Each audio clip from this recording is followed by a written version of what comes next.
Call to order. If you could all raise pledge of allegiance for the zoning subcommittee for Monday, December 17th, I'd appreciate it. Pledge allegiance to the flag of the United States of America and to the republic for which it stands, one nation, under God, indivisible, with liberty and justice for all. Thank you for all attending. Madam Clerk, could you do the roll call, please? Sure. Roll call of the members of the zoning subcommittee. Councilor Morabito. Here. Here. Councilor Rizzo. I'm sorry, Councilor Patch. Sorry. Here. Councilor Rizzo. Here. Councilor Zambuto. Here. Here. And Chairman Rotundo. Thank you. A quorum is present. Ladies and gentlemen, we're going to go through several of the items that are left within the zoning subcommittee, and I just want to kind of straighten out my paperwork, so please give me a moment.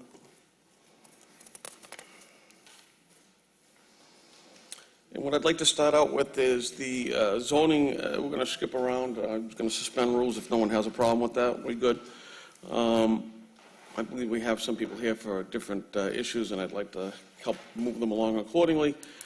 So to start off, we're going to start off with number 6, which is 18-330, an ordinance further amending the zoning ordinance of the City of Revere, repealing Section 17.16 280, a retaining wall ordinance. Does anybody have any proponents?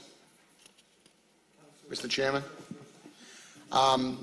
So, very briefly, I don't think this is a very contentious change. All we're looking to do is go with the state code as opposed to what had changed at some point. For reasons, I believe, unknown to anybody, the current city engineer does not have a problem with going with the state code, from what I'm told. So, he obviously isn't here as an opponent, so clearly, just by him not being here, that I believe his testimony to what I was told, that he was okay with it. Councilor Novoselsky may want to weigh in. At the last zoning subcommittee meeting, he concurred with the recommendation of not having to go with engineered plans for a 3-foot retaining wall, to go with the state code at 4 feet. But I think, and he can elaborate on this, but he wanted to have it just say we are coinciding with the state code, and I'll let Councilor Novoselsky, offer his remarks, because I'm not 100% certain. I think that's what he wanted to see. Thank you very much, Mr. Chairman. Councilor Novoselsky. Thank you, Mr. Chairman. Even though I'm not a member of the committee, I just have a thought on this, because if people go into our ordinances and see nothing, they don't know to refer to the state code. So what we're doing is being upfront and putting it on black and white. Listen, we don't have a regular ordinance, but we are going by whatever the CMR is from the state, and put that in our ordinances so people can go in the ordinance and say, oh, okay, I have to go to the state CMR, whatever it may be. Now, I know the clerk has been searching this out and trying to get what it is, just to insert and to show people it's like a similar to the one-stop notification. They go there instead of having to guess what's next or bother the building inspector. It's right there, black and white, of what our ordinance is. So that's my thoughts on it. Thank you. Thank you, Councilor Novoselsky. Councilor Zambuto. Thank you, Mr. Chairman.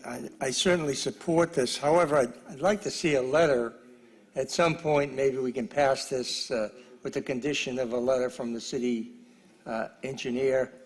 But anytime we're going with the state building code, I don't have a problem. However, some 3-foot walls need engineering plans if they're structurally holding a lot of weight back and stuff. So I'm good with going with the state building code, obviously, but I'd like to see a sign-off from the city engineer. So if we can pass this with a condition of a letter from the city engineer, and make me happy. So thank you. Thank you, Councilor Zambuto. So what we're going to do is I'm going to put this forward under the condition of certification by the building inspector and engineer with accompanied language. Can we do that? So then we can't do this. So we're going to have to keep it in committee because we don't have the language, and that's the bottom line. We can't refer to the state code, can we? Because that's visible language, that we replicate the state code, that the current ordinance refers directly to the state CMR. Mr. Chairman, we could pass it, and then, we don't have to make it a condition. We're sitting here talking to each other now. When we have the information, we can put it, Right, but we need to we can have. amend it again. We'll just Correct, say but we're we going need to. the actual, from what the clerk is telling me, and my thought is that we need actual verbiage in order to put in, to codify tonight. Otherwise, if we don't have anything. So my thought is that we basically use the language within the state code, and then we amend it accordingly thereafter. Yeah, we in agreement? I'm fine with that. That sounds good. Madam Thank you, Clerk? thank you. As a suggestion, if you didn't want to wait for this evening, you could put something to the effect of, instead of striking the entire ordinance from the record, as you discussed, just right, please refer to Massachusetts Code of Regulations. There wouldn't be a specific code of regulation to refer to, though. Retaining walls. Right, and then when we get the specific language, we can add it later. I mean, we're saying right there, based on the clerk's recommendation, refer to the state code. We can get into the semantics afterwards. So about the language shall read underneath the current ordinance, please refer to Mass Building Code related to retaining walls for further instruction. That's it. Just Sure. a clarification, Mr. Chairman. So we're not going to take the title out of it. We're going to leave the title in there and just put all this information Right, so inside. therefore the bottom part is what the actual So law we're will be. we're actually amending it, not striking Correct, it. correct. Okay, thank you.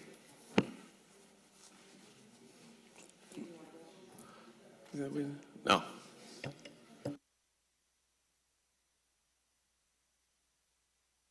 Rules we have here is a special permit application for. Point of order, we going to rule on that? We don't need to, if you want a roll call, I can. No, I just,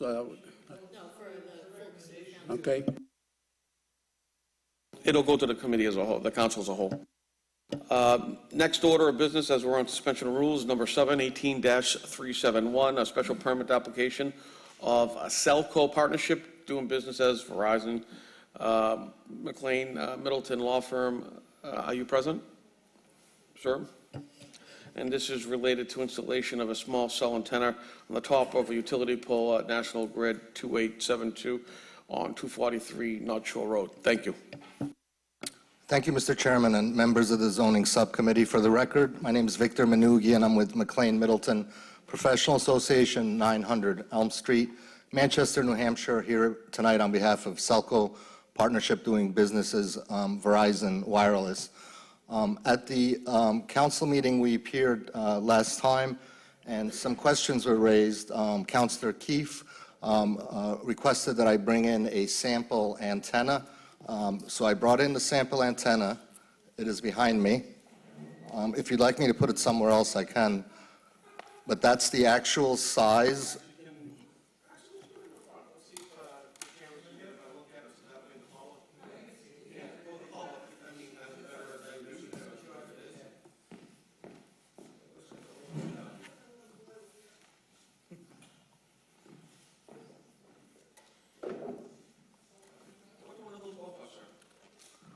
Price tag? I don't know. Do you gentlemen know the price tag? No. I don't know the answer to that. It's fully loaded, and you saw him carry it. It's very light. It just needs to be connected to those red things on the bottom. I don't know how that works myself. But this is the actual size that's depicted in the drawings we submitted. So this antenna is 12 inches in diameter and 38.7 inches in height, and that will sit at the top of the proposed telephone pole. I won't go back into other things I did last time, and there was another request about entering a agreement with the city. what we refer to in the industry as a municipal MLA or a municipal leasing agreement. So I took that back to Verizon. Before I say anything else, this is the only one we have right now pending. There, I'm sure will be more down the road. Verizon told me to report that they're open to discussing a municipal leasing agreement with the council through your city solicitor. Currently, they only do those for municipally owned properties. So they want to enter MLA for those and/or a streamlined permitting process. There was some discussion about the applicant that's going to speak behind me having a similar agreement with the city, and I'm told, I haven't read it yet, the proponent for that petition is going to give me a copy later, but I'm told that they, Extenet, are paying a small amount of money annually to the city for non-city-owned poles. So right now, their position is they only do it for municipal poles.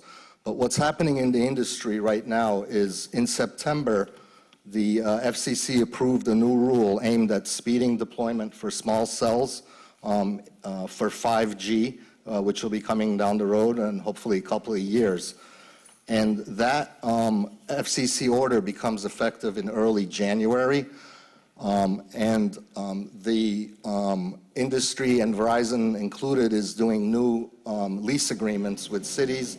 They have a draft lease agreement that I can circulate with your city solicitor, and I would hope that we could get this one approved tonight with the thought that when we come to you with a municipal lease agreement and negotiate the terms, that at that point you can express to Verizon that you'd like a stipend amount for non-city-owned poles and work that into that agreement if they agree. But right now, they didn't give me the authority to do that for this one. And I'm hoping, given the time of year, you'll approve this one and we can go forward with the others and try to negotiate a deal that's Sure thing. favorable. With that said, what is the proposed plan for the future, sir? How many do you have proposed for 5G within the area? How many do you currently have for 5G within the area? Currently, we have 3 that we've already... Are these your engineers? Yes. Gentlemen, could you come to the podium, please?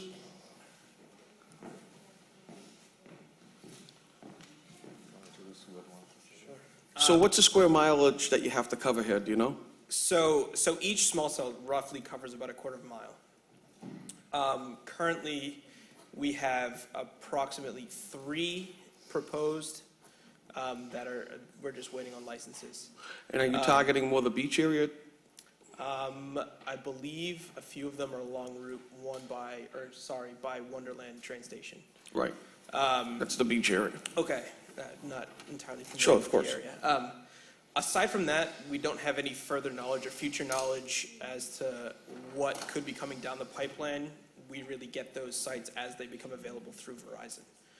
So I have no way of gauging, what, may come in later 2019 or 2020 for that matter. So they don't give you any future So forecast? as sites become, or areas become a source of... Hotter. Exactly. So this could be pretty much one and done?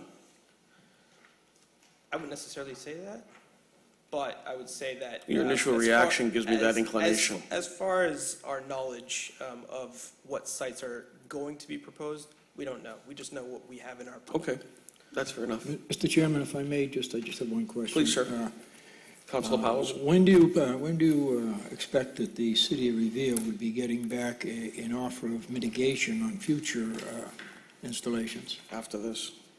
Do you have a time period? After this, and when the new FCC order goes in place, I believe it's effective January 9th, we will, through Verizon, submit a proposed municipal lease agreement for any future installations in the city. You're talking sometime in January? Yes, to submit a proposed municipal lease agreement. All right, thank you very much. Thank you, Mr. Chairman. Councilor Novoselsky? Thank you, Mr. Chairman. Sir, is this the exact width of a telephone pole? Or is it bigger? It's, I mean, it's roughly the same. It's roughly the same as Same. what, do you want to just state your name? and Sure. company? My name's Steve El Sono. I work for Structure Consulting out of Arlington, Massachusetts. I mean, the diameter of the antenna, it closely mirrors the diameter of the telephone diameter of the pole. pole. It's like Now, plus or minus an inch or so. Are there tie-in wires that go to this, or is this a standalone issue? It's standalone, any wires go up the side of the pole to the antenna. And where those other wires go to? So starting from the bottom of the pole up, I'll tell you the whole design. So at first, there's a 8-foot clearance from the ground required by the utility providers. Then there's a utility meter. Right above that, there's the 100-amp service. And above that are two rectangular remote radio heads, one on each side of the pole. And then the wires go just right up the side of the pole to this. So there's nothing that goes from pole to pole? No, it's straight up and down. Okay, good. Okay, thank you. I see no reason to believe the issue, and I'd like to move forward and pass this. We in agreement? Madam President, would like to rule this out. Madam Chairwoman Clark, yeah, I'm slipping today, huh? If we could rule that out favorably, thank you. Thank you, sir. Thank you, gentlemen. I appreciate your time.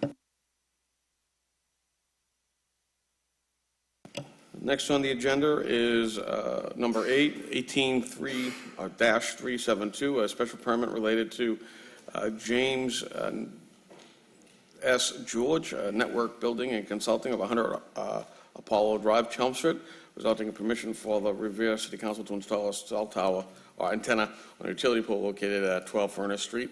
Go ahead, sir. Sure. Good evening. For the record, James George, on behalf of Extenet Systems with the carrier AT&T Wireless coming forward this evening. The proposal that we have in front of you, the special permit we seek, is for an existing wood utility pole on South Furness at the intersection of Park, up in the hill area.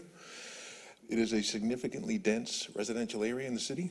They have macro sites around, but this is a target area for them. The installation is going to be quite similar as my brothers over at Verizon.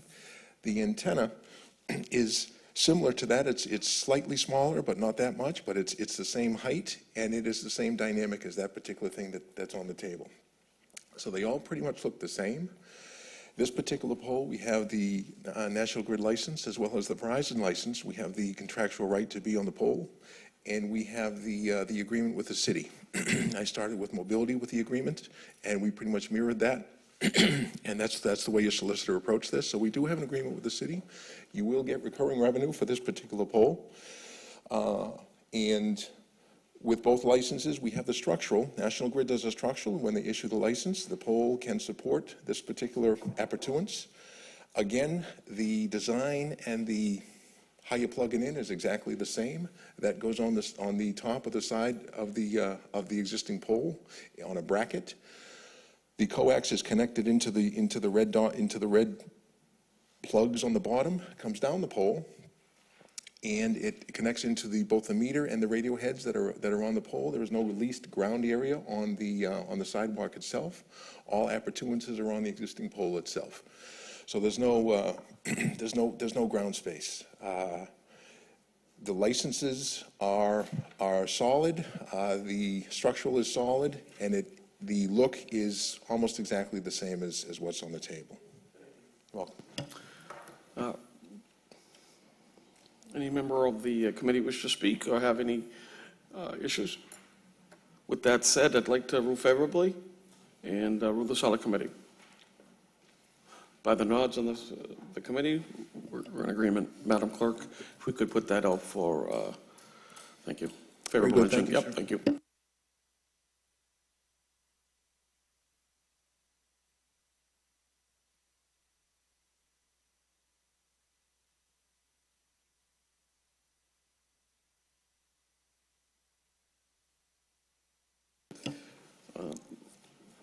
Councilor Keefe, do you want to leave this on the table regarding 18231, or do we have any language that you might want to propose? No, Council Guanasso and I are going to be. Still meeting- working with the solicitor? Meeting with the solicitor to try and map out a program for, hopefully for 2019. I'm doing the same thing with 18304 with Frank Stringy. So with that said, Madam Clerk, I'd like to leave 4 and 5 on the table. And I believe we're going to remove 9 in its totality. So, yeah, exactly. With that said, this will end the zoning subcommittee meeting. Does any member have any questions, concerns, or, thank you very much. Thank you all for attending. Good day.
Good evening, everyone. This is the December 17th meeting of the Revere City Council. Would everyone please rise to salute the flag?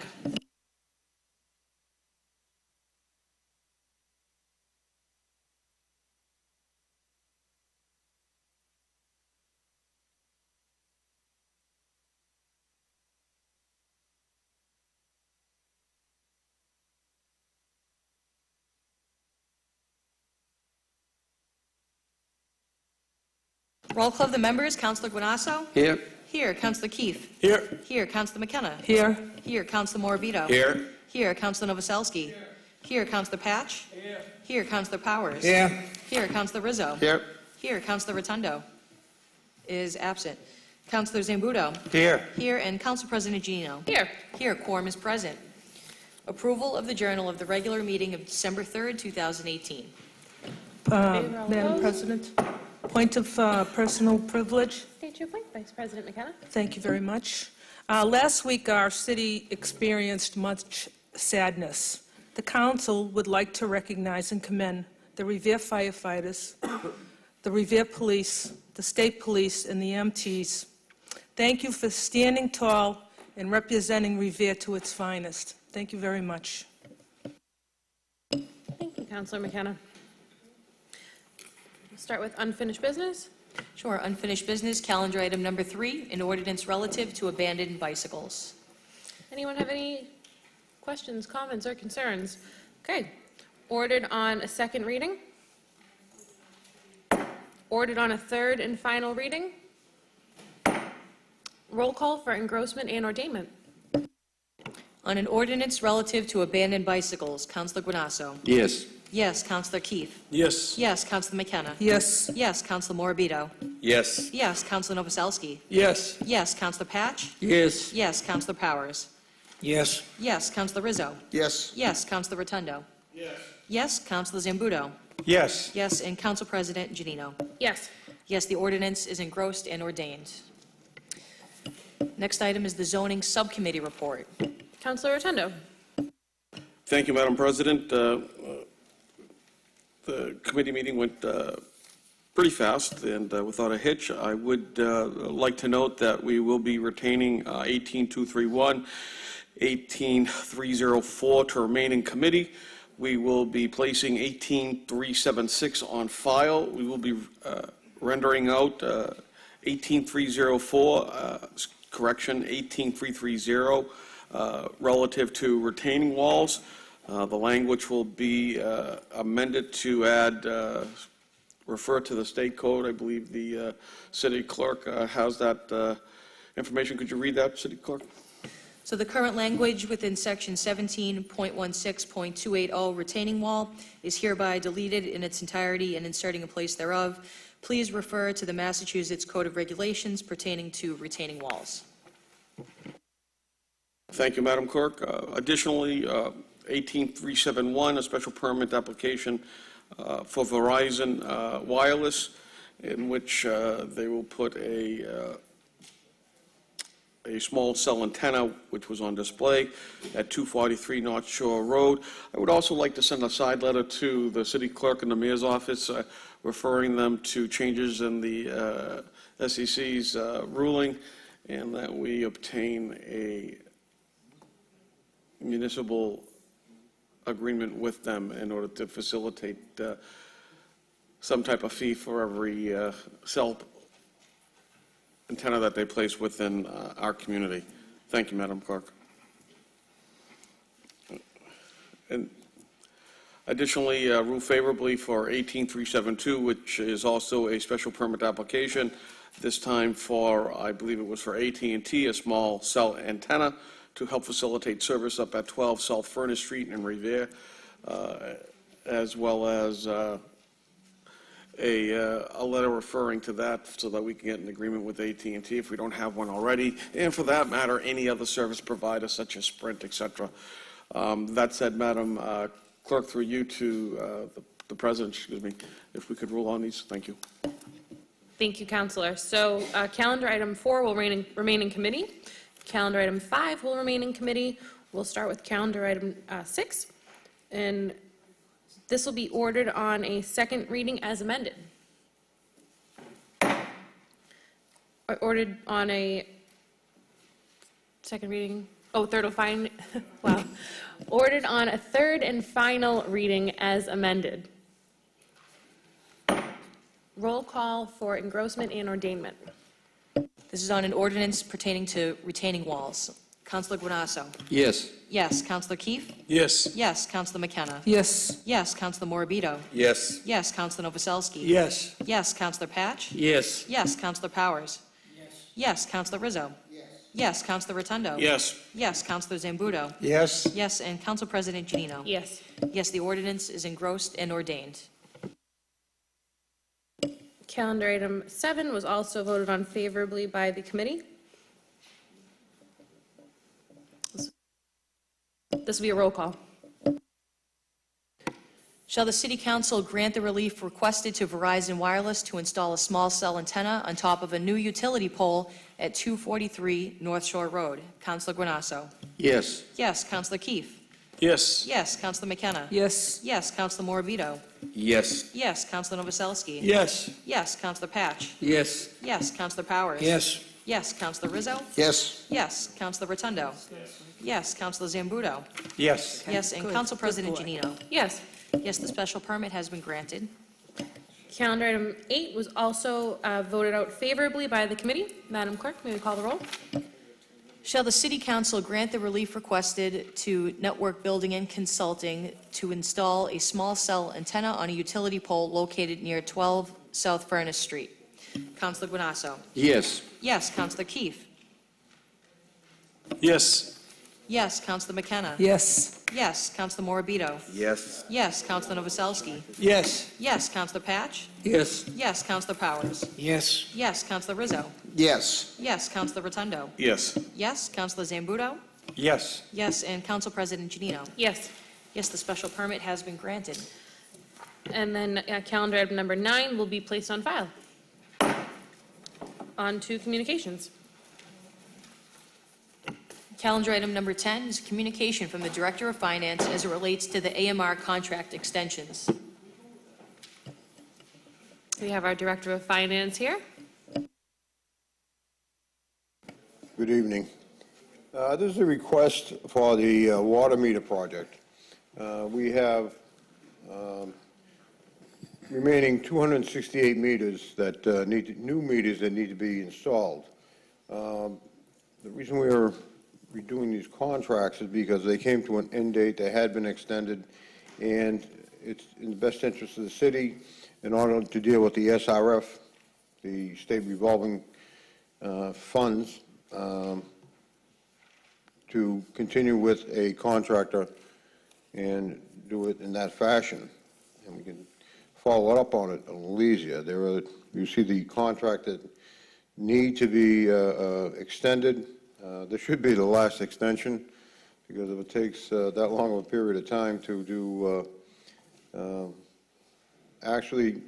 we have 11,784 meters, water meters in the city, and we have installed some 11,516. And it's these last few that, because of the fact that can't gain entry into the homes, there's access issues. I mean, this project took a life of its own. We corrected a lot of the water and water meter problems as we went along in the past 5 or 6 years. So there's about, other than if we take off the lead service ones, there's about 105 meters that the city has to take a look at and replace. So that's why I'm asking on behalf of the water meter project to extend these contracts. It doesn't mean any more money. What it means is an extension for them to complete it. Thank you. Any councilors have any questions? Madam President, Councilor thank Novoselsky. you. Mr. Anzoni, what's going to happen with these 105 meters? What's going to happen with them? Yeah, are we turning, are these residential, commercial? No, they're all residential. We're going to have them installed. Some of the residents are going to be responsible because they have plumbing issues and where they put the meters, and they need to be moved, and we have to wait for them to move them. There are other issues where they aren't giving us access at all. so they can't give the city access to get in there and change them. And that's probably one of the larger issues. But for the most part, the city has done we had to do curb stops because it was the curb stop shut-off was not working. And then further, we have some 42 curb stops that are remaining. But once a residence receives, or their curb stop is cleaned out and properly working, they have to contact the city and make another appointment. And we've made numerous attempts with a lot of them to get get access back into the home. So the delay in the time period is pretty much the access getting back into the home. You know, I don't see any difficult meters that need to be replaced, but, What are we going to do about the ones that aren't letting us in? well, we're eventually going to have to do something about them. We're trying to whittle those down so that we have an ordinance that was passed that allowed us to fine $200 a day for any type of not allowing the city access into the water department, any access into the home. I mean, we don't want to use that. We'll use that as a last resort, but we're going to give them a little bit of time to let us in. And if they don't, and for some reason we can't figure out why they won't, it's to their benefit that they get a new meter because we'll be more accurately reading the water. I mean, some of those older meters are reading water. They may be wrong altogether. We don't know until we get in there and change them, and that's what we need to do. Are many of these senior citizens? We can't tell. We can't tell if they're senior citizens or not. It doesn't necessarily have to be. We know that they're residents, and we know that, again, we've made numerous contacts with them. We've actually gone and pasted or stuck notices on the door telling them, call this number, please make an appointment. And it gets a little bit, it gets frustrating. Today I had this audit was today, but it was the 50th public meeting on the water meters. So that's how many public meetings I've had on this water meter installation. It just goes on and on and on. We just want to close it down. George, how many are absentee landlords? Well, if they're absentee landlords, again, we've reached out and sent mail to them, registered mail. But, the city just can't keep going and trying. We've actually sent a lot of people from a couple of the employees of the water department out and knocking on doors, try to get into the place. But we're taking every avenue before we can actually find them, and that's what we're looking at. Thank you very much. Thank you, Counselor. Counselor Patterson, Counselor. Thank you, Madam President. George, are these new contracts or part of a work change in an existing contract? No, what these are just an extension of the contract, the time period of the contract. And that's what it is. I'm looking for an extension of the time period of the contract. So it's not asking for additional money, just the time period of the contract. We're not going to be asked for additional money in July? Not for this project, and hopefully by July we're done. Okay. And that's what I'm looking at. Thank you. Counselor Rizzo. Thank you very much, Madam President. George, I just have a couple questions, because these are contract extensions on various facets of the implementation, right? So like, for example, the water meter supply contract, I'm just curious, is that the company, BJ Prescott, that's providing these meters to the city? Yes, they are. BJ So Prescott. why do we need to extend that contract? Are we just buying them piecemeal, or are we getting them, didn't we sign a contract early on? Were we getting them for a set price and a certain amount? Right. So why would we have to extend that contract if we've already bought the meters? Shouldn't that contract be completed and done with, or? Well, the other part of that contract was the software. So they're helping us out with the software implementation. And in fact, they're looking to upgrade the software at the present time. So we need them on board for this installation to make certain that, we're up to date on our software. And making sure, don't forget, these are AMR meters, they're radio read through the waves. and radio waves, and was looking in the frequencies, and there are times problems occur that we need their expertise in order to rectify what the problems are. And, some meters are installed, and we just can't read them. And no matter what we try to do, we just can't read them. We need them to go out and actually go into the home and say, okay, this meter is not working or reading. The meter itself may be working, but the MTU isn't transmitting the appropriate frequency in order to, for the city to read it. So that's part of it. Okay, so are these contract extensions, are these contractors getting any additional fees for this? Are we paying extra to them, or was this an original bid that went out for the water meters and they have to comply with the bid, or is this a time extension only? It's a time extension only. So there's no additional money that's additional being funds. required? So, it's just basically letting us know that this work has not been done Right.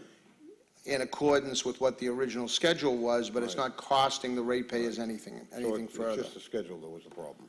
Okay. Now, just one last question, Madam President, if I may. I'm just curious. I think it's a borderline rhetorical question, but I want to ask it. The meters, you know how the city is still providing meters to monitor, water only as opposed to water sewer? Right. Right? So like those meters for people that want to fill their pools and things like that. Right. Is Prescott also providing those meters as well? Or is it the same technology with those meters? They are if it's an irrigation meter, which is attached, hard attached, but if you're talking about the I think it's the PSM meters, which are the ones, the little black ones that you see, that you attach to your hose. No, they're not. That went out to another bid, and that came in on that. Those come in Okay. on that. But if it's hard plumbed, then it's something Prescott would handle. Okay, but so these are just time extensions. There's no ramifications in terms of any further cost to the ratepayers then, right? No. Nothing. Okay. That's all I have, Madam President. Thank you very much. Thank you, Counselor. Counselor Zambudo. Thank you, Madam President, but my question was asked and answered that it was just an extension of time, extension of and time. that's already been answered. So thank you very much. Thank you, Counselor. Any other counselors? Counselor Keefe. Thank you, Madam President. Just, can you just clarify, how many are left? About 100? 100? There's, to be exact, there is, right now, there are 268 meters that haven't been installed. 268? Out of those, 130 of them are being handled by another contract altogether because the lead services, the city's going lead-free. As far as the water service to the residents and the businesses. On top of that, there are about 63 that are ready to install, but we can't gain access. And then after that, and there's some 33 others that are either part on a vacant lot, has been demolished, a couple of oil farms, and actually the City Hall building. There's 2 meters that need to be put in here. Can we get them to answer the door and they can Yeah. install those meters? And I just Yeah. wanted to know, so do you think that Yeah. this is something we Well, should be It's a completing bigger project than we in thought. 2019? Right. This is something that we could probably sum up in 2019? I get this really do hope so. Off the books? Yes. Great. We should be able to put this Thank in you. place. Thank you. And it should be working 100%. Thank you, counselors. Any other counselors? Madam Clerk, roll call. Shall the City Council grant a 6-month extension for the following contracts? CDM Smith, EJ Prescott, Inc., that's Contract 1, EJ Prescott, Inc. for Contract 2, Bay State Wind Supply Company, Brothers Electrical, and Spencer Contraction Company. Counselor Guanasso? Yes. Yes. Counselor Keefe? Yes. Yes. Counselor McKenna? Yes. Yes. Counselor Morbido? Yes. Yes. Counselor Novoselsky? Yes. Yes. Counselor Patch? Yes. Yes. Counselor Powers? Yes. Yes. Counselor Rizzo? Yes? Yes. Counselor Rotundo? Yes. Counselor Zambudo? Yes. Yes. And Council President Janino? Yes. Thank you. Yes, the contracts have been extended. Thank you. Everybody have a happy holidays. Thank you. Madam President? Counselor. Point of personal privilege. State your point, Counselor. I'd like to I'd like to take a moment of silence. The city lost a young man who's really a legend in the city, and he was someone that was born with a small heart, but those of us who knew him, he had a really big heart.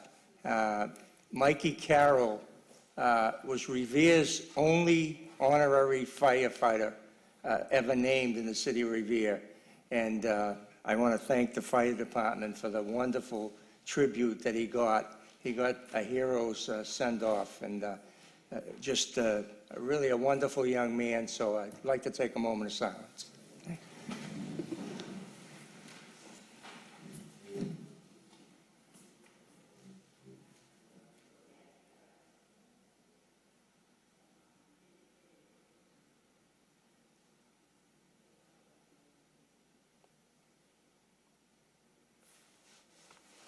Thank you.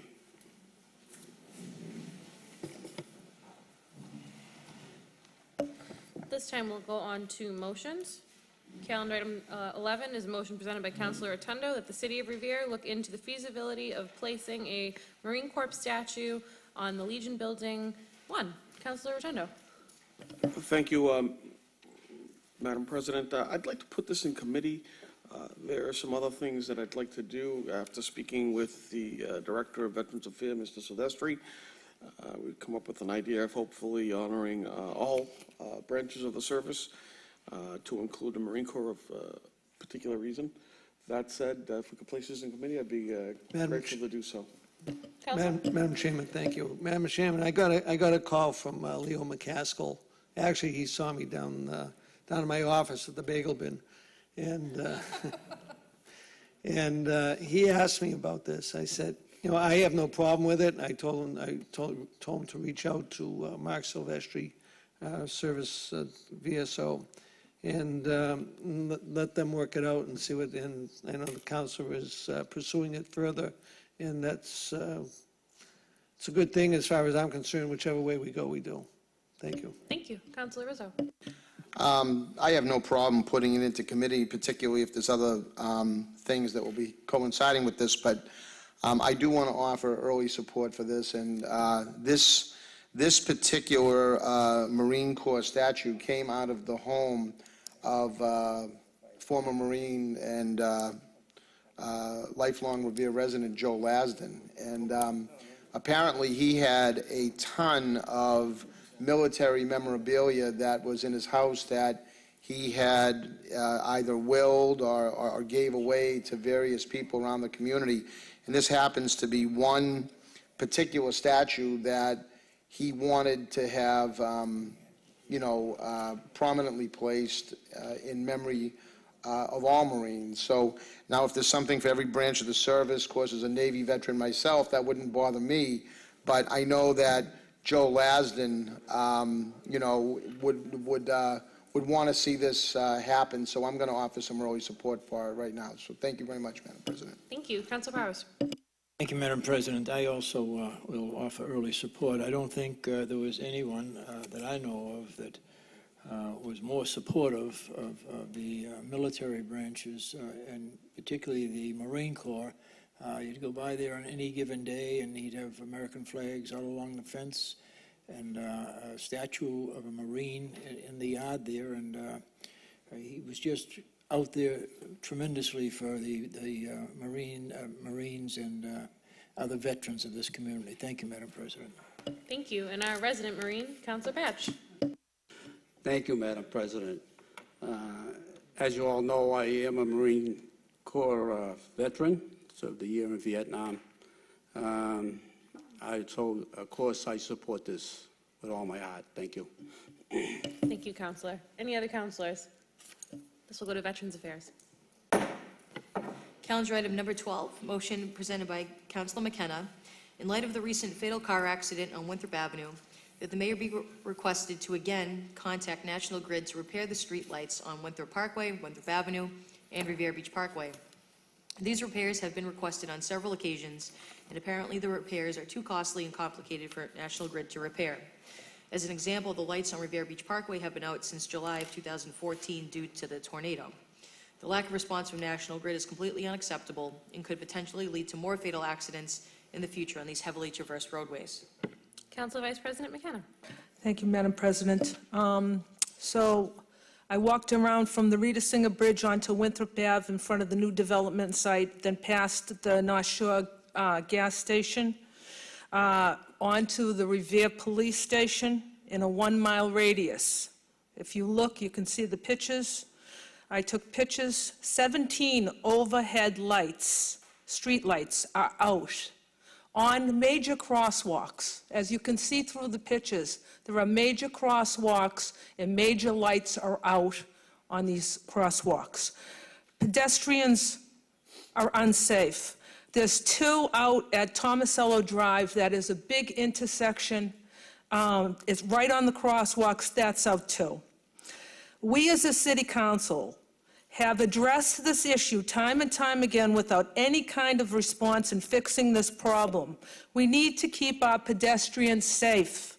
LED lighting should have been installed already, so our residents can cross the street, an intersection, and not be afraid to walk across a bridge to get to their house because of no lighting. It is time as a city to call out National Grid and say, shame on you. Do your job and address these issues before we have another tragedy. Thank you. Councilor Rotundo. Thank you, Madam President. Second part of this, and I'll put it up as a separate motion, Councilor McKenna.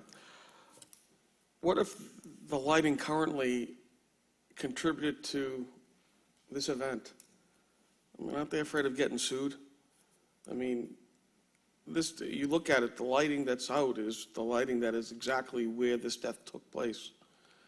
And God forbid they have some responsibility in it. So with that said, I support this motion fully. And I would like to put up a secondary motion after this one is passed, Madam President, if you give me that latitude. Thank you. Councilor Novoselsky. Thank you, Madam President.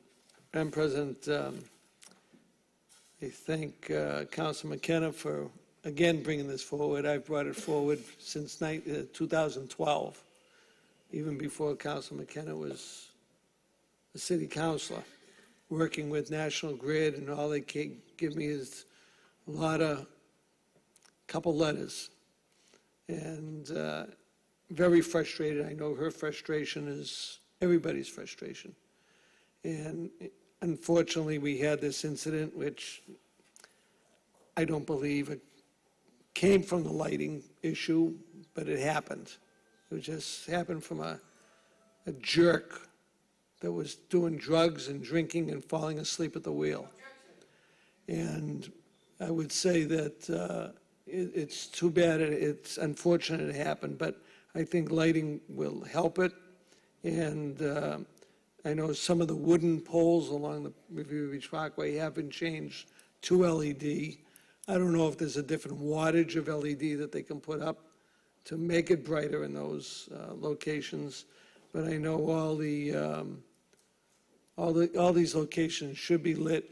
It should be safer, and if it I know a letter went to the governor already from the mayor asking for his help to DCR and MassDOT, and it's a duplicate street because they both service the roadway. But very frustrating to say the least, and I can't wait to talk about the next motion that Councilor McKenna has in, because part of this is in my ward. And I feel for it. These people lived around the corner from me. And I know Leah Singer, who was a crossing guard down at the Garfield, down at the Waverly Ave and Centennial, met this young lady every single morning. And she came up and she hugged her. She said, "I love you. Thank you for protecting us." And then she goes to another area, and so that's all I have to say. Thank you, Madam President. Any other councilors? On Councilor McKenna's motion, all in favor? All opposed? So ordered. Councilor Rotundo, would you like to offer your Councilor Rotundo? Oral motion? Thank you, yes. Motion presented by Councilor Rotundo, or City Council, whatever is easiest. that all crosswalks and sidewalks abutting Route 145 entering Tomasello Way have the guardrails placed there. I think if guardrails were placed within that area and along, it would probably at least slow down the vehicle from killing this person. And there are certain parts of the Greenway where it does not have a guardrail, so wherever there's one that is not existing, that we do that. Council McKenna, please. I think it was about 6 months ago, I offered a motion to put skip lines in that intersection and new crosswalks. I think the new crosswalks were done, but the skip lines weren't. Now, those skip lines can keep the traffic when they're coming out of Tomasello Drive, and they're turning over across the way onto Winthrop Ave, where the gas station is. There's no direction. So these people are going every which way. If they had skip lines, at least it would keep them in the direction that they're supposed to be going. It would keep them in the lane. So I think that's Mass DOT. I'm not really sure, Tony. Is that Mass DOT? You can say yes or no. You don't have to. It's DCR property. Oh, it is? I think it's maintained by DOT. So maybe we should also put that in the motion too, the skip lines direct the traffic from the intersection from Tomasello onto Winthrop Ave. Madam President, I have no problem with that. I think even Councilor Novoselsky might have something to say. I'm not sure. Counselor? Thank you, Madam President. Madam President, I know the mayor, like I said, sent a letter to the governor asking for something like this to be installed. They were talking about bollards. I don't think bollards are big enough. You know, I would like to see Jersey barriers there. At each crossover at the Sunoco station and at Tomasello, and even think about putting it at the new one down by Domino's. So I think Jersey barriers are more hazardous to the drivers if they're going to go out of control, and protect our people, too. If Thank we you. could also send a side letter to the DOT, as well as Bob DeLeo and the governor, asking that the state traffic engineer evaluate the site and make recommendations for remediation at that site in this sense. Thank you. Thank you, Counselor. And just note, Counselor Zambudo is recused from this conversation and motion. Any counselors on the motion as amended? All in favor? All opposed? So ordered. And if I may just take a brief point of personal privilege, I was going to save this for the end of the meeting, but I see it fitting after this motion. Last week, the city had a very solemn vigil at City Hall in memory of the two victims of this accident, Adriana and Natasha Nicole. So I'd just like to take a moment of silence for them and for their families.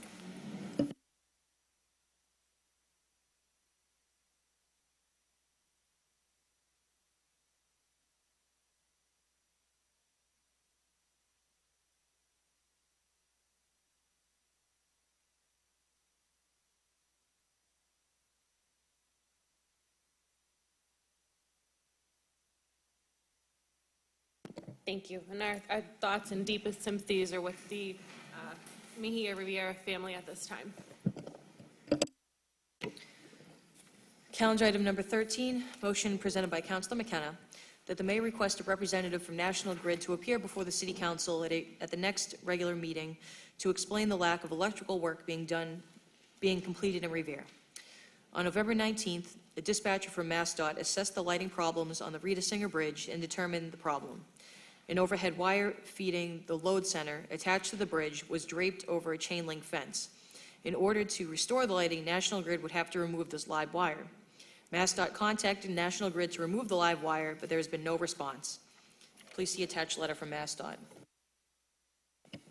Councilor Zambudo is recused from discussion on this matter. Council Vice President McKenna. Thank you, Madam President. So I received a letter from the mayor, which he received it from Mass DOT, saying that they assessed the damage where the lights weren't working, and they found that there was a wire that was, a main wire that was feeding off of the main power, it was draped over a chain link fence. It had fallen and it was draped over a chain link fence. So for them to fix the lighting, they have to remove this live wire that's on the fence. This is disgusting. If it is a live wire, which I don't know what the letter says, but I don't know if they say it's a live wire, but it's a leading wire. If it's on a chain link fence, then if children are playing there and they touch it, can they get electrocuted? Is that a tragedy waiting to happen? And it's unsafe for pedestrians to walk there. So I don't want to just see a representative from National Grid. I want to see someone that's, that has some clout and come before us so we can, we have a representative come and he shakes his head and he says, yes, yes, yes, yes, yes, and I don't want to name any names, but, let's have someone that's a little bit more, that we can ask questions to and they can do something about it. And I just would like to say to the city, if you have the time, I would love you to call National Grid or write letters and say that you're not satisfied with the work, that they're not doing any work, so you're not satisfied with what they're not doing for the city. Thank you. Councilor Novoselsky. Thank you, Madam President. Once again, we've been down this road before, and I said, and I don't mind mentioning Dan Cameron's name, he's their government liaison. He's a nice guy, he does what he can. Unfortunately, he's a spokesperson. He's a middleman, and all he has to do is, he tries to go to the operations department, but it's the operations people that are making these decisions. Dan is doing the best he can to appease us and bringing it to them, and if they don't do anything, unfortunately, it's not his fault. But I agree with Council McKenna. I told her this. I said, a representative is not the right way to go. We have to go to their vice president of operations. And if they want to bring Dan with them, let him hear what they have to say. And it does have to be a higher category and a higher ranking person that come down here. This is terrible. The Rita Singer Bridge, they told me a different story. They told me it was an underground line going down towards Domino's along the sidewalk that was rotted and not connected. And that hit 5 different lights over the bridge, a brand new bridge. It hasn't been going since the bridge was built, even before that. And it is a disgrace, and National Grid, once again, should be ashamed of themselves. So with that, I would like to make sure we mention the Vice President of Operations of the district regional manager, whoever it may be, to come down and talk to us, come in front of us and take the heat. Disgusting. Thank you. Thank you, Councilor. Any other councilors?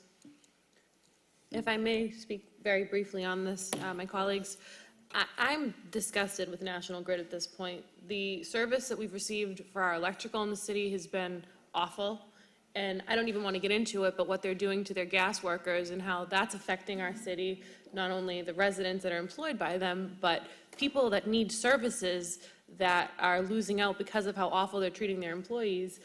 I'm just disgusted. It's bad enough that the electrical work's not being done. It's bad enough that there are people that they've had out of work since June.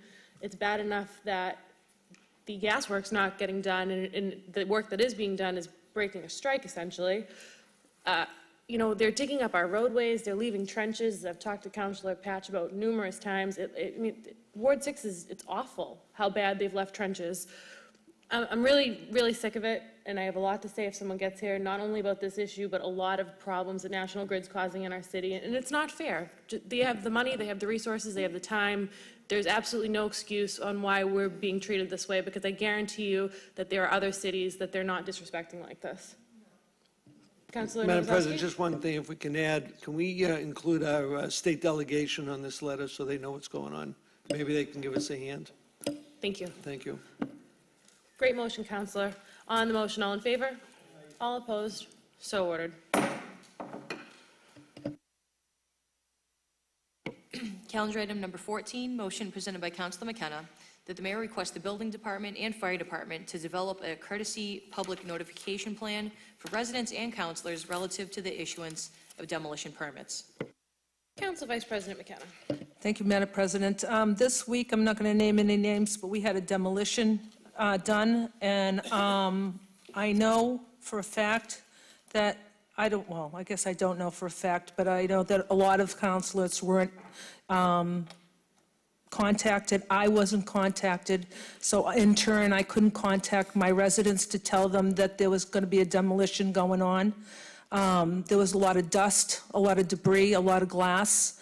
These people could have had a heads up, and they could have moved their cars, they could have, secured their property, but nothing was done, nothing was said. So I'm just asking for a courtesy call to say, Joanne McKenna, in your ward, you're going to have a demolition going on such and such a day. Can you contact your residents? That's all I'm asking. Thank you. Councilor Rizzo. Thank you very much, Madam President, and I want to thank Council McKenna for putting this motion in. It's a great motion. It's common sense. If there's going to be demolition in your neighborhood, seems reasonable that the abutters are going to get notified that they're going to be knocking buildings down. It's beyond my imagination why abutters weren't at least notified, but the council should be notified also. So if we get phone calls, we know what to tell them. So, one guy wound up having his car towed. I mean, these are direct abutters to where this building was being knocked down. It makes no sense to me. So hopefully, this motion shouldn't even have to be a motion, but I totally agree with it, and I'll be voting for it. Thank you, Madam President. Councilor Rotundo. I'm going to be offering a side motion. I want the developer as well as Benny DeCristofaro to come before the council. I'd like to find out who was responsible for maintaining the monitoring of air quality during the demolition of the building before and after. I'd like to see the actual documentation for this actual air quality testing if it took place. I want to know who was the management of the site at the time that it took place for the developer as well as for the fire department. I understand that there's debris scattered around the property surrounding this particular property. I'm deeply disturbed that this took place. More importantly, what troubles me the most is no one can tell me that the residents were not put in danger because of the exposure from this particular development. When you have particles, dissipated in the air, you have both human and animal life that are affected by it. More importantly, we don't know what type of environmental issues may have been caused thereafter, if at all. So I'd like someone to come before me and tell me, what took place. More importantly, my understanding from the sequence of events is that the application to demolish took place, and then the day after, the demolition was allowed without any type of notification to the abutters. More importantly, doing so would have allowed the abutters to close their windows, would have allowed them to move their vehicles, would have allowed them to do a whole bunch of things.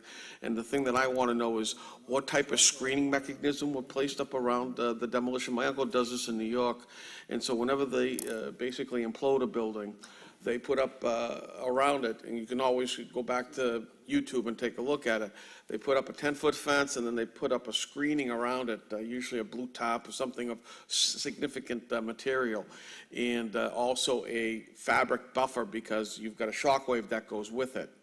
So I'd like to know what they did to prepare it and what standards did they follow? Did they follow the state protocol? Thank you. Thank you. I have Councilor Keefe, followed by Councilor Zamburo, followed by Councilor Patch. Thank you, Madam President. I agree with Councilor McKenna, and I think that anytime we have any types of major disruption in the neighborhood, there should be some form of communication sent out, especially to the direct abutters. But also, if we can add that this would go along with any types of street opening or power work or of course, we're not any gas work right now, but this comes up often when the city or when outside contractors are doing any types of major construction. A lot of times residents aren't notified, the council isn't notified. So if we can just make it a point that, a week or 2 weeks out, to give the best heads up, whether we're using some sort of, I'm not suggesting we always use the reverse 911 system because it could be a small section of the city, but using the 311 system, using the online social medias and advertising it in the paper. But I know there's a small cost, but you know, the people living close by are directly affected, so I think it's a small cost to pay. Thank you. Thank you. Councilor Zambudo. Thank you, Madam President.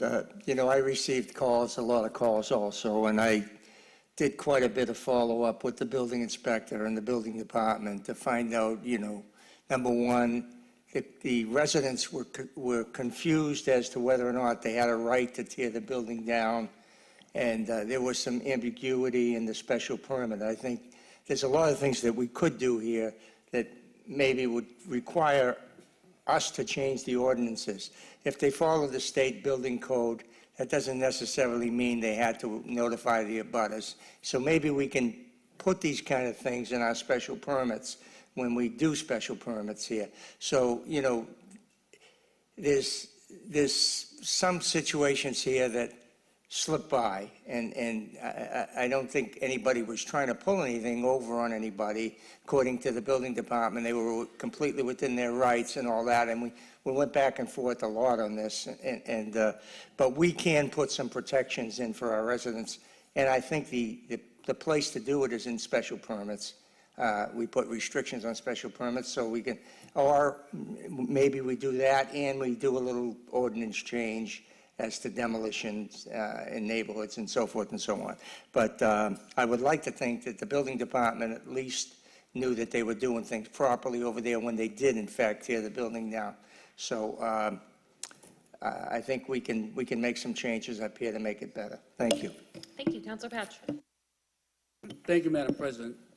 I don't know if, I know it used to be that when they demoed a house or a business, they'd have to have a fireman on detail and a police on detail. I don't know if that happened here. I was really unaware they tore the building down. I know they had a firefighter, fire apparatus there. They couldn't get, they had problems with the hydrant. They couldn't get water out of it. I don't know what happened after that.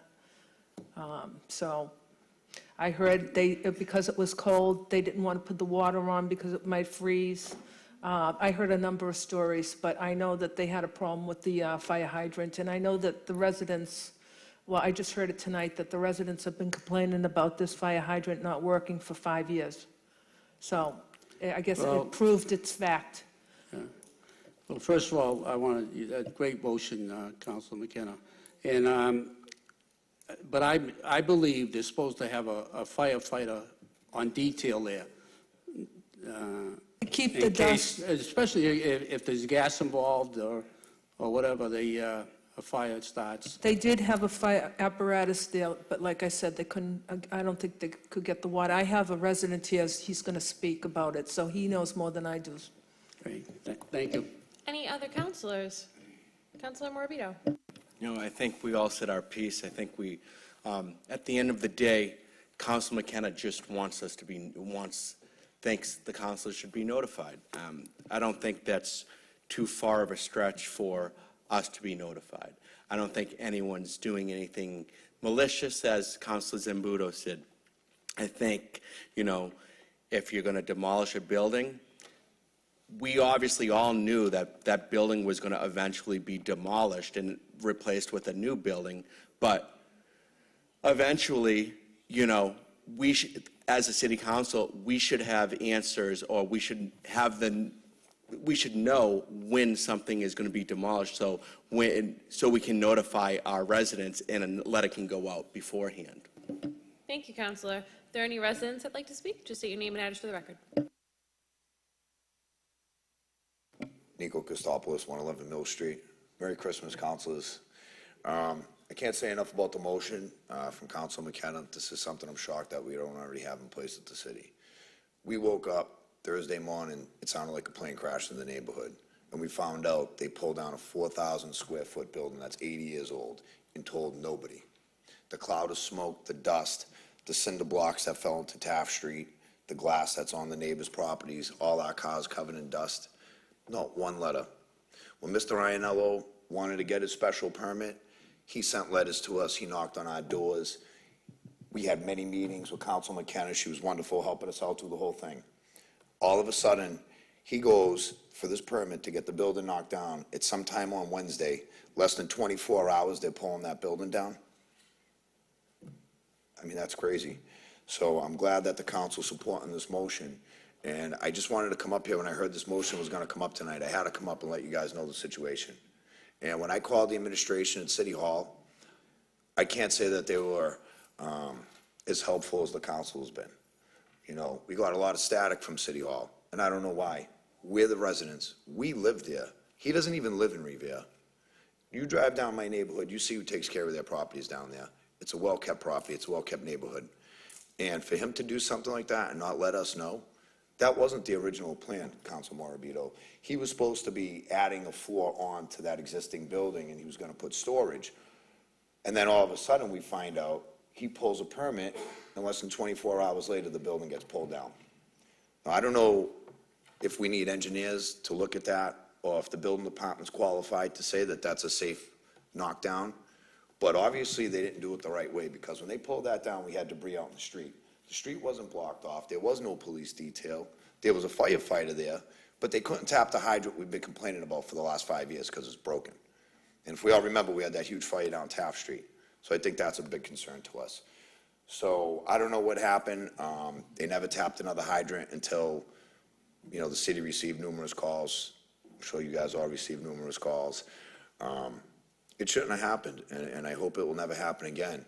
And I would like to see those reports. I would like to see, and I'm not sure how to obtain it. He said he has an air quality test. Where is it? You can't tell me in an 80-year-old building that you knock it down and you have no hose on it, that that's safe. Those particulates in the air, just from the concrete alone, it is hazardous, let alone if there was asbestos and lead paint in there. And again, it's an 80-year-old building. So I'm not sure how he got away with this, but now the neighborhood's skeptical about what he's gonna put there. What is his plan? Because this was not the plan. We were up here for several meetings, and never once did we talk about demolition of that building. Not once. And all of a sudden, this happened.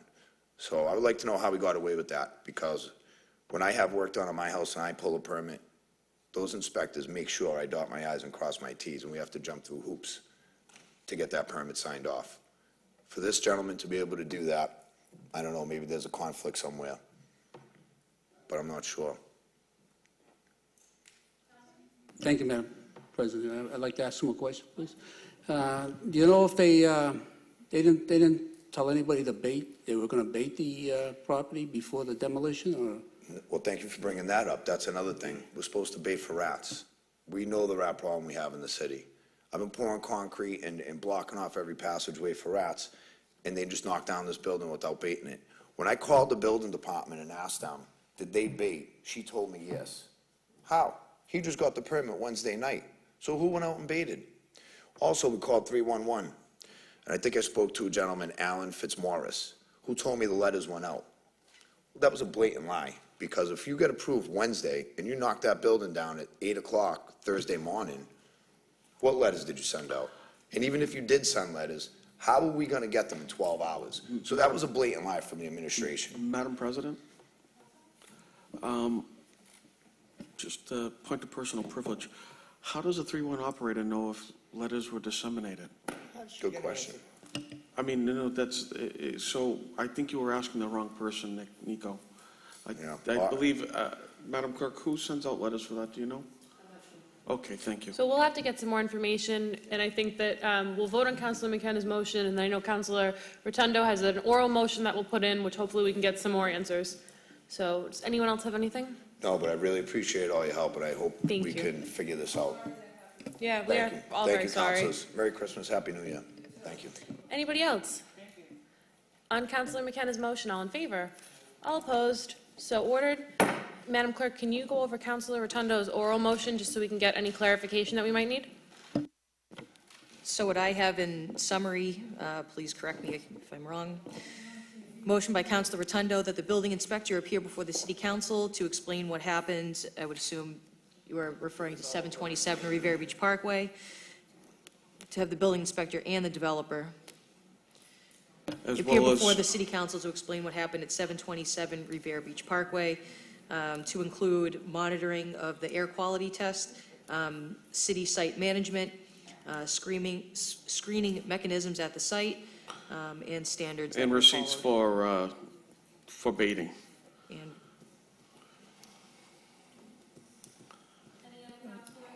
Any other counselors on Counselor Rotundo's oral motion? On the motion, all in favor? All opposed? So ordered. And I also have an oral motion, if I may, my colleagues. I want to put in an oral motion to have that hydrant in the vicinity of this property. What was the correct address, Madam Clerk? It was 77? So, Nico, what was the address of the hydrant on Taft Street?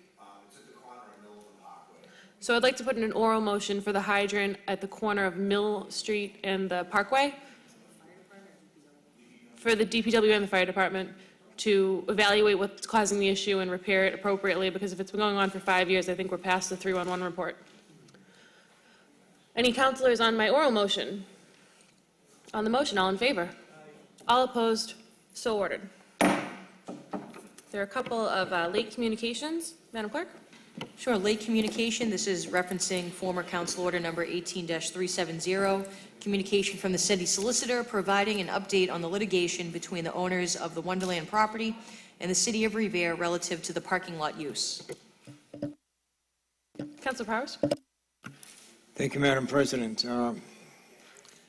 I think the communication speaks very clearly with regard to what is going on down there at Wonderland. And rather than go through the entire verbiage here, I'm just going to summarize it. They were issued a permit to park cars there in 2013. In 2015, the permit expired. I requested the building inspector to issue a cease and desist because they kept parking cars there, which he did. Shortly after that, the LLC in New York, which owns that property, appealed the building inspector's decision to the Zoning Board of Appeals. The Zoning Board of Appeals held up the decision of the building inspector, and this indicated that that special permit, and it's clearly on line 7 of the special permit, expired July of 2015. The LLC in New York appealed that decision to Suffolk Superior Court, and that's where that is now, and there is litigation pending. The city of Revere, and this letter is from Paul Capizzi, the city solicitor. The city of Revere right now is contesting their appeal to the Suffolk Superior Court. My feeling is that the city of Revere has lost great amounts of revenue since 2015 by allowing those cars to park down there. In any future dealings with Wonderland, and I'm very confident that based on line 7 and based on the building inspector's decision and the ZBA's decision, I feel very strongly that the Suffolk Superior Court judge that's handling this will rule in favor of the city of Revere.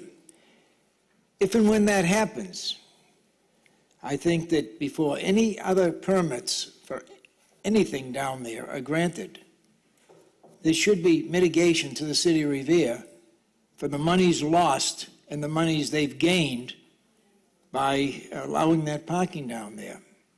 So I just throw this out there because I want the people in the city to realize that there's nothing right now that we can do about that until the Suffolk Superior Court renders a decision with regard to the parking down there. Thank you, Madam President. Thank you, Councilor Powers. Any other counselors? This will be placed on file. There's one more late. Late communication in reference to Council Order 18-401, communication from the building inspector providing the council with a legal status update on the following properties: 29 Thayer Ave and 585 North Shore Road. Councilor Powers. Thank you, Madam President. 29 Thayer Avenue is, for lack of a better word, become a dump. There's a dumpster down there that's been sitting there for a couple of months. Nobody seems interested in having it emptied. There's all piles of debris. There's floats and things floating in the water down on Mills Avenue. And right now, my understanding is there are hundreds of thousands of dollars in fines that have been levied against that organization, whoever owns that property down there. And also 585 North Shore Road, which was the old refrigeration plant down there. So I understand that, this is legal ongoings here, and I would ask that a representative from the Ambrosio Brown appear before the city council at their next regular scheduled meeting, AKA, I guess, Peter Brown, who's handling this, and advise the city. If it has to be an executive session, that's fine, but I think this city council has a right to know what's going on down there with with both of those properties. Thank you, Madam President. Councilor Rotundo. If Councilor Powers has no problem with me amending it, to also find out what's going on with Sozio's. It's like a truck stop there. I mean, it's been a significant period of time there after the fire. What are they doing? I know it's a private property, but it seems like it's just a basic truck depot. So this motion was already in last week. This is a late communication in response to the motion, so you might have to put an oral motion in for Sozio's, because I don't think you can amend a motion that was already voted on. Yeah, we'll do that. So, Actually, you know what? I'll deal with it the next time, because I just feel bad. I keep on throwing more oral motions. all right. So on the late communication, that will be placed on file. Thank you, Councilor. And there's no further business. If I may just take a point of personal privilege to my colleagues. This is the last meeting of the 2018 calendar year. Point of personal privilege. You guys. Thank you. Oh my God. Now I'm gonna cry.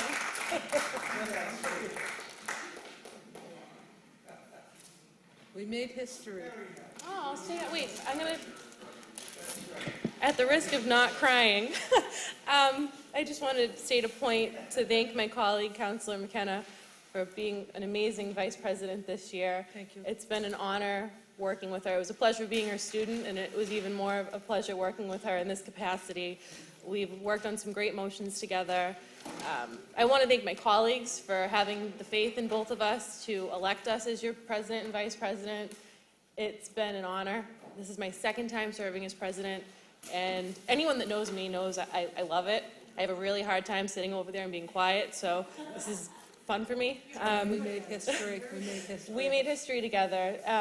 Thank you so much for the flowers. You guys are awesome. Thank you. You're welcome. Councilor McKenna, do you have anything you want to? Madam President, We have our I would just Christmas like to party make one tonight, so statement. we're going to motion to adjourn. I would just Wait, I like have to make another one point. statement. Oh, sorry. Councilor Powers. Sorry. At the 1992 Democratic National Convention, which I attended, there was signage down there, okay? And the signage read, "When women get involved, things happen." Yes, Thank you. definitely. Thank you. Yeah. Thank you, Councilor Powers. Dilly. So, from the bottom of my heart, I want to thank my colleague, Council Vice President Joanne McKenna. I want to thank all of my colleagues. This is the last meeting of the calendar year, so I just want to take a moment to wish everyone celebrating a very Merry Christmas, Happy Holidays, and I wish you all a very happy and healthy New Year. The City Council will be adjourned until January 7th.